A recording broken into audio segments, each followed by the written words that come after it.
Welcome to Erasmus Project Include3, Halfways Towards Inclusion. Transitions from sheltered employment for people with intellectual disabilities into the regular labor market. Curriculum for Collaborative Inclusive Learning. The Include3 Method Unit 6, Analyzing Labor Market Needs, Labor Market Needs Matching. Within this unit, you will learn how to guide employers to identify activities in their organization that can be combined into a job for people with disabilities. You will also learn how to define skills requirements together with employers and people with disabilities. You will check what information needs employers and people with disabilities have. You will also get to know about employer preparation, onboarding process, and follow-up of a transition into an internship or workplace. Before hiring a person with a disability, an employer is faced with a number of questions. Will the person fit into my company? Which administrative procedures will I have to take on? How will my employees react?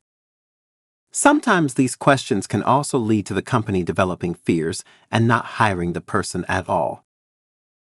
A number of requirements must therefore be met before a company decides to include a person with a disability. For example, openness can be achieved by reducing prejudices, translating advantages and examples of good practice. Information and awareness raising. This includes information on clear and understandable communication, managing people with disabilities, working together in teams, and specific, individual, and disability-related characteristics. Incentives. These include, for example, financial support that rewards the employment of a person with a disability or helps to reduce financial disadvantages. At the same time, however, a network guide that can help through the funding jungle is also important. Workplace requirements. In order to be able to provide a specific workplace, the employer must first know the company's needs. From this, an individual workplace can be designed in conjunction with the wishes and strengths of the person with a disability. Help with onboarding and implementation. The employer also has information requirements for onboarding after recruitment. In this unit, we want to look in particular at job analysis, job carving, and a possible first meeting between the company and the future trainee or employee with a disability. In this unit, you will also learn about working materials for translating benefits for the employment of people with disabilities and onboarding. In order to employ a person with a disability, a company must first of all be aware of their needs. These are partly derived from the company's jobs and tasks. So let's start by taking a look at how to proceed systematically. Work analysis is about systematically analyzing and describing work activities. Requirements analysis is a subform of job analysis. The aim of the requirements analysis is to identify the sensoromotor, cognitive, social, and emotional motivational requirements that the job holder should fulfill. In other words, it describes specific characteristics that a future job holder should have. When hiring a person with an intellectual disability, however, we do not start from the analysis of an existing job that could be occupied by the person with a disability. It is much more about the fact that the job must be created individually for the person with a disability. Especially when the employer hires a person with a cognitive disability for the first time, you can guide and support them with advice.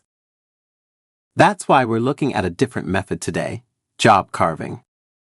This involves creating a job and a company for a person with a disability from existing work tasks.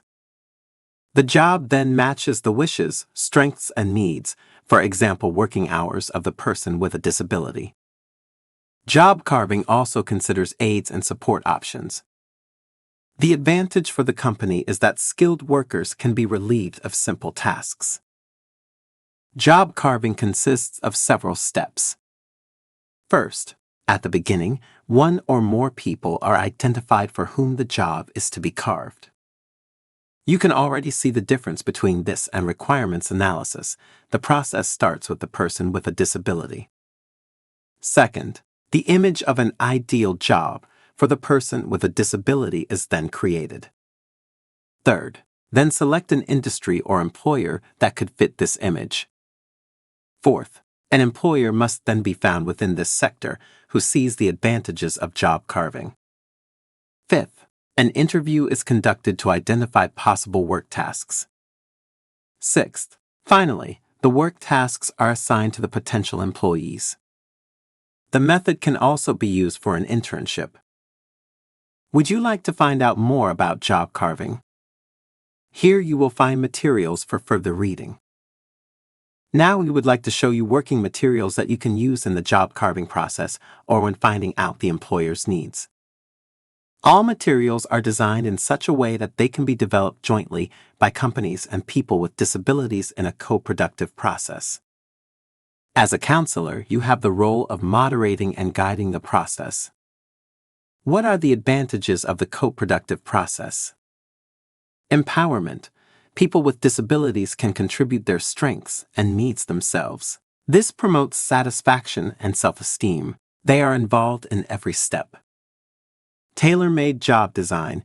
The needs and requirements of both sides are openly communicated from the outset thanks to the jointly discussed tailor-made job design. This increases the chances of long-term job placement. Employee retention. By openly communicating the tasks, support requirements and general conditions of the position together, there is less chance of disappointment later on, which leads to increased employee loyalty. Increased productivity. By adapting tasks to the strengths of employees, they can work more efficiently and productively, which ultimately also benefits the company. How does it start? Before working together on possible tasks and environmental conditions for a job, the company and the person with a disability should first get to know each other. This lays the foundation for good cooperation later on. We have created 2 task sheets as initial working material. One task sheet is aimed at employers and one at people with disabilities. The task sheets help both sides to introduce themselves to each other in an understandable way and to formulate their wishes for the workplace.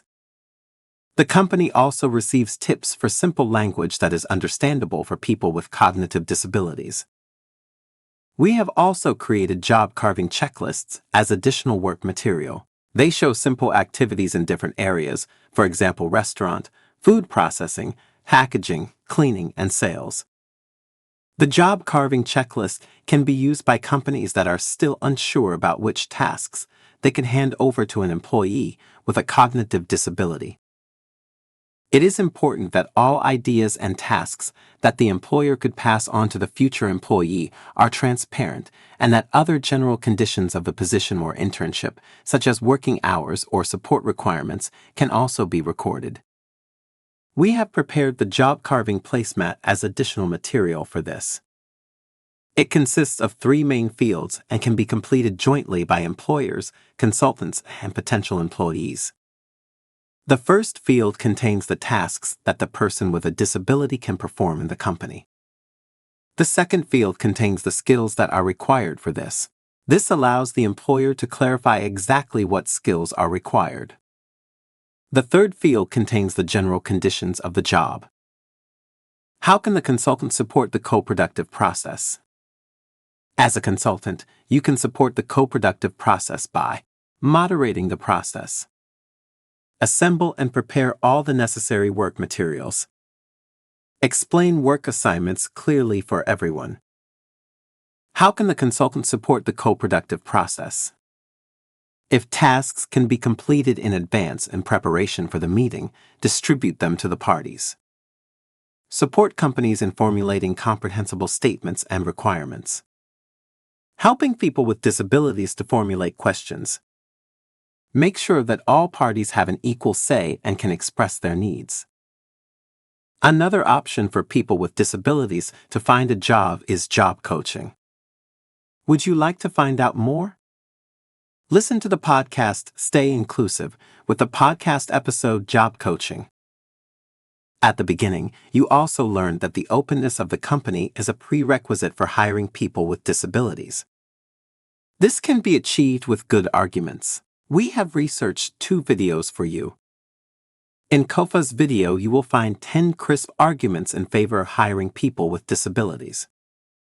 The video is in German, but you can have the video translated into your language via automatic subtitles. In the BLID video, you will find arguments for the employment of people with disabilities put forward by employees and companies. At the beginning, you also learned that companies want help with onboarding and the start of employment. We have compiled 2 materials for this purpose. A list from KOFA shows in German what a company needs to consider before, during, and after the first day at work.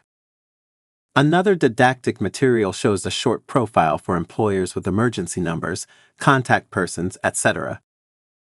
You have reached the end of Unit 6. In Unit 7, you will now learn how to combine individual and labor market needs.